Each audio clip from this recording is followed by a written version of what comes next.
The outfit, the hair, the makeup. Hello. Today, it's so hot in this building. I need to open a window. My hair is just acting up. What is this? I'm wearing this blazer that I had gotten from Toronto. I have a big pile of laundry to do in the laundry place. It's close to the apartment, so I'm gonna go drop it off. The only thing is, I wish the laundry would like lock. You would have to like swipe your membership card or something to take it out, because anybody can just go and take your laundry out. You kind of have to be nearby to wait for it to be done, to put it in the dryer, then take it out of the dryer and bring it home. So I think that's another consideration if you're moving to a city, is like how close are you to a laundry and dryer, because you need to bring your clothes to the laundromat. There is a vegan bazaar festival in the Bronx. It's like even higher up than Columbia. If you look on the map, it's way at the top of Manhattan. It's like 45 to 50 minutes from where I am right now. So by subway. We'll go there later. I'm gonna go to Williamsburg right now. We'll probably make our way to the vegan bazaar.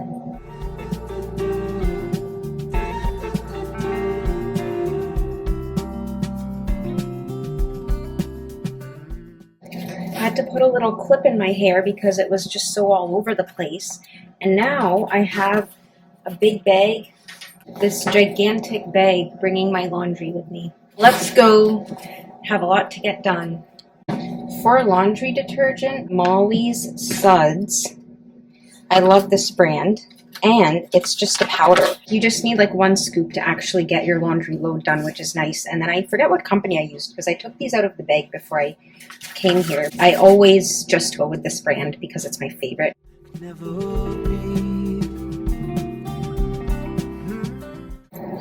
Such a beautiful day today.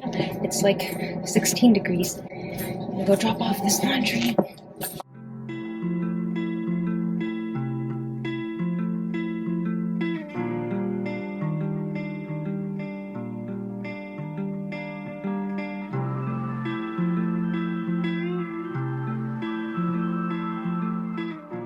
Dropped off my laundry. We're gonna go to the Seasoned Vegan to get their famous pecan chocolate chip cookie, and then we'll go pick up this clothing to put it into the dryer.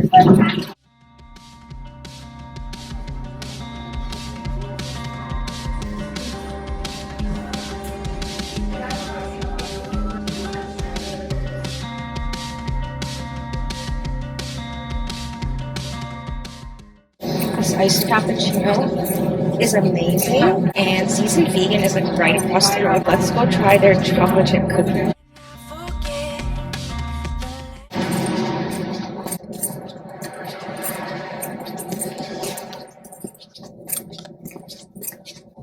If I had to rate like the best cafes in the area, like in the East Village, I would say Poetica is probably on the list of like top like 5, because it has places to sit, it has Wi-Fi, you can bring your laptops, it's aesthetic, lots of flowers. They also have vegan desserts, they also have vegan milks, and they make iced cappuccinos.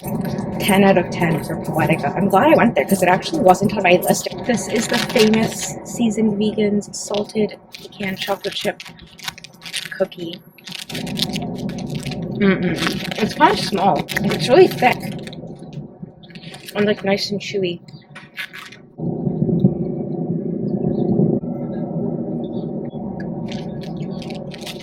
It's a little too salted. I kind of like it though.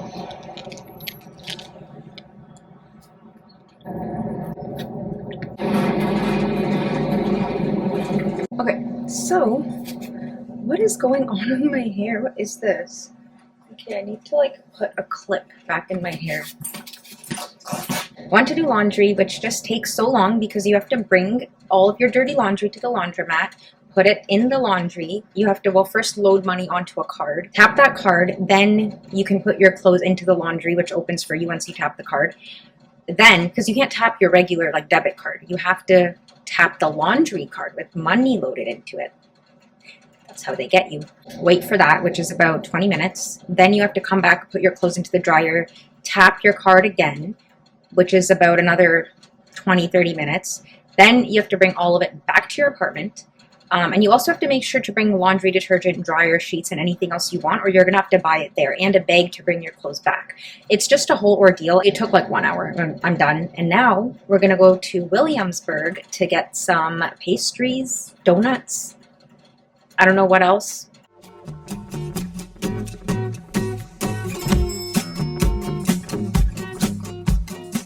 I'm so disappointed right now. I came all the way to Williamsburg for Donald Donuts, and they're sold out. But I didn't see anything on their story, on their Instagram story before I left the house. But I guess that's my fault. Also, Williamsburg is like much quieter.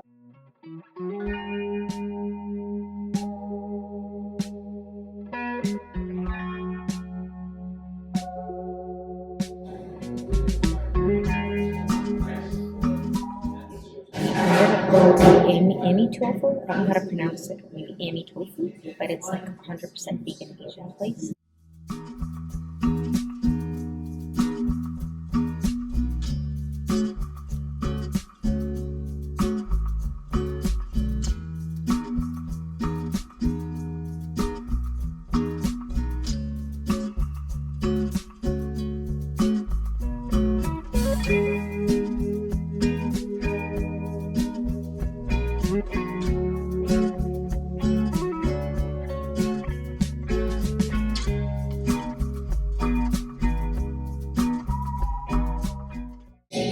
I think it's made of silken tofu because it's like light and fluffy inside. It's not super like dead stick to the roof of your mouth like regular cheesecake. I love the crust.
Okay, I am in the Bronx actually for the vegan bazaar.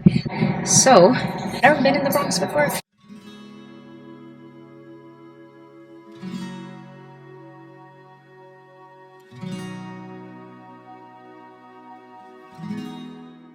Ton of places that do very good Chinese. Sorry.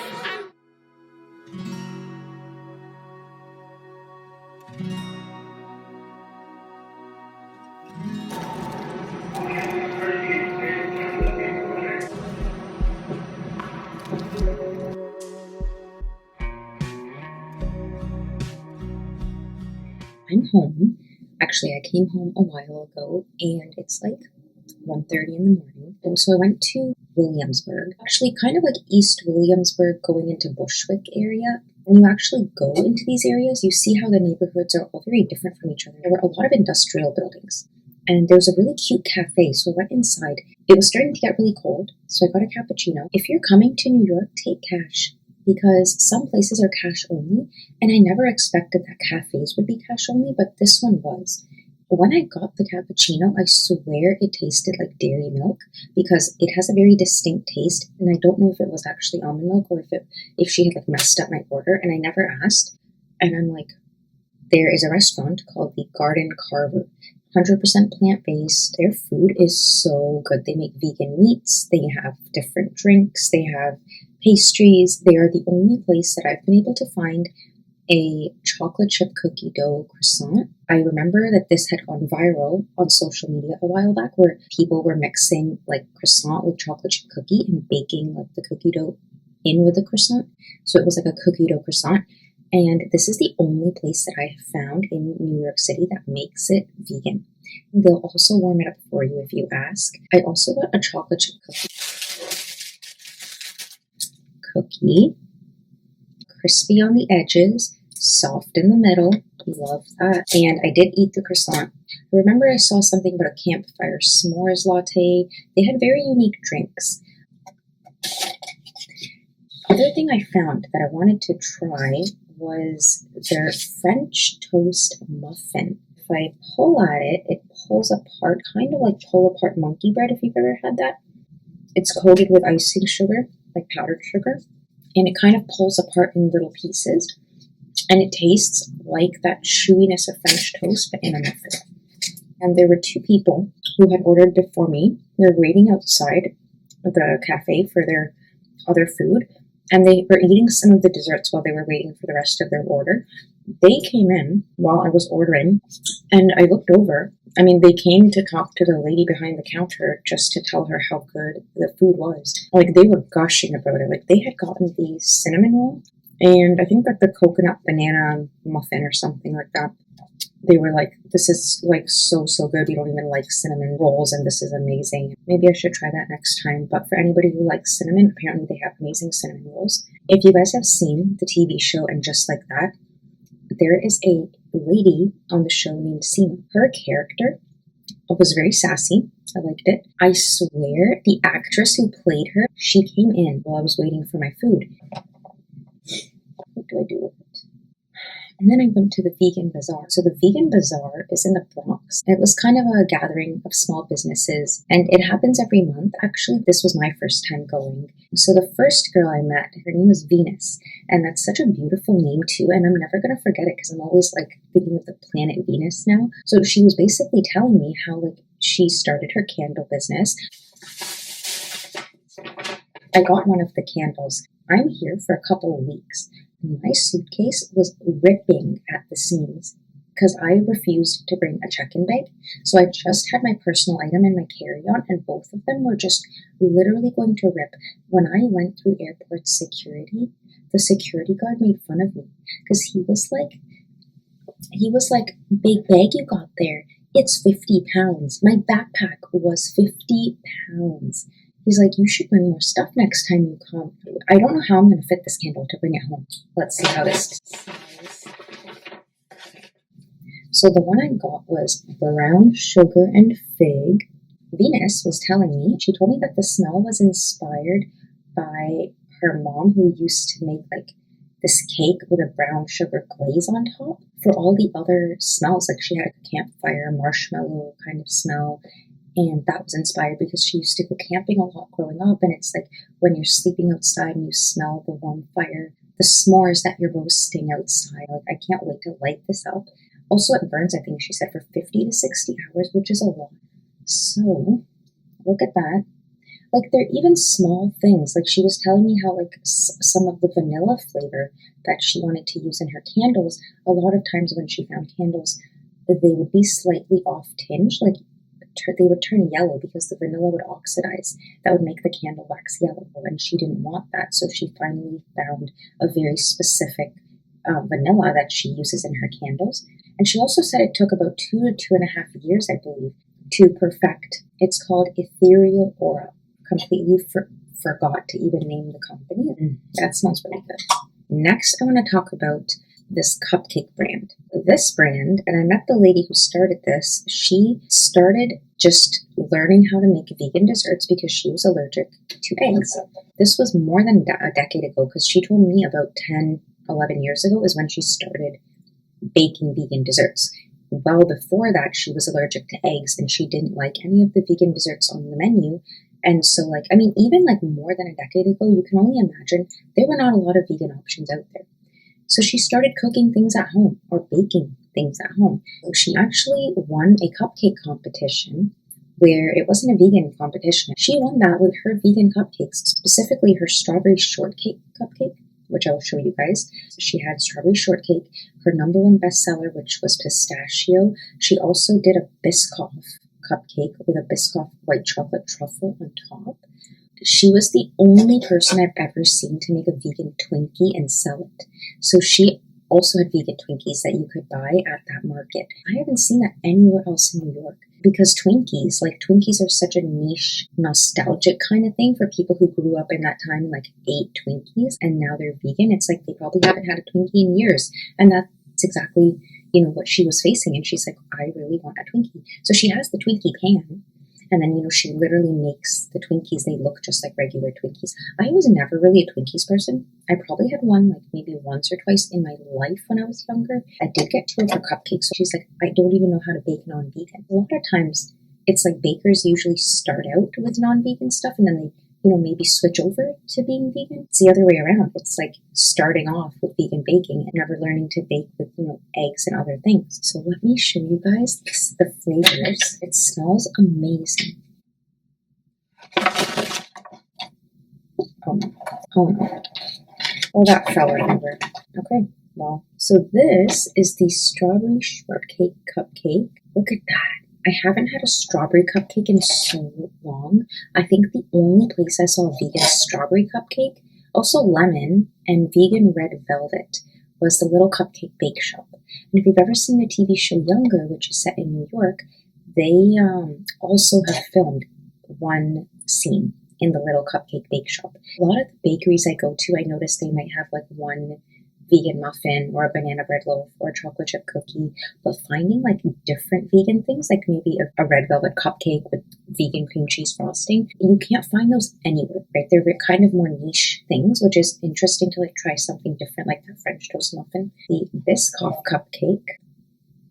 And I'll be honest though, I didn't know what cookie butter was. And I didn't know what Biscoff was. And if you don't know, Biscoff, kind of like digestive biscuits, whenever you go on a plane, on an international flight, usually you'll get like those digestive biscuits that they're in like a red packet, and those are Biscoff. And I had them before, but I didn't know that they were called Biscoff. They're kind of like a buttery cinnamon flavor, and somehow they're also vegan, accidentally vegan, I guess.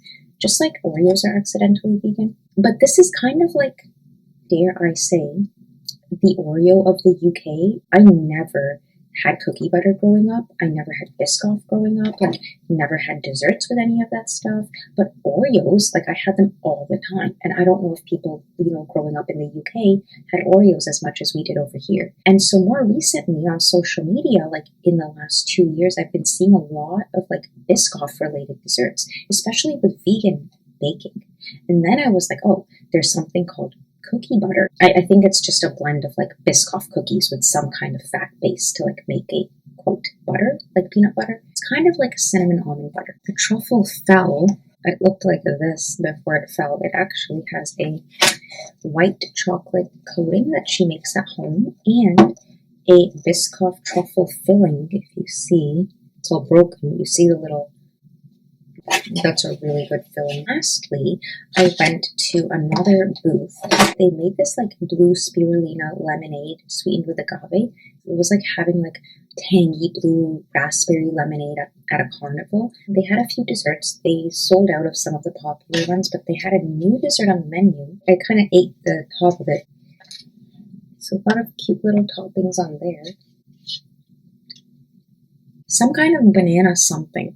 Not exactly banana bread, but I think there's something mixed with the banana in there. Because I don't really have many friends in the city, so that was like one of the first human interactions that I really had with somebody, like after a week. This was in the Bronx, and I had to get back down to the East Village, so that was like a good hour. Because for some reason, the MTA, which is the New York City subway, they decide to randomly skip certain stops.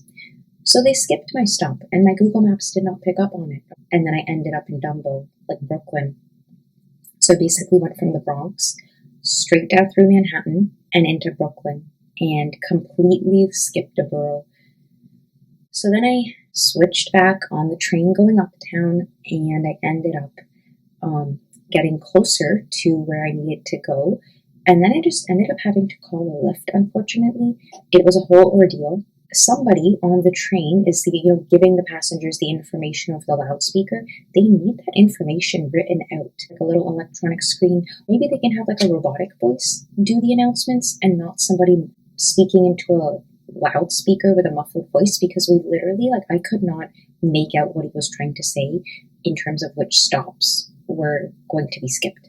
There was another lady who had the same issue, and she also agreed with me, and I'm pretty sure other people have noticed this as well. I did get like heart of palm rice and noodles. So hearts of palm is like a vegetable, and I didn't know that you could make noodles from it. Maybe we should eat some of that. You're not going to see the entirety of this because I've been talking for almost an hour because I kept recording and then re-recording and re-recording. So good night, and we'll talk tomorrow.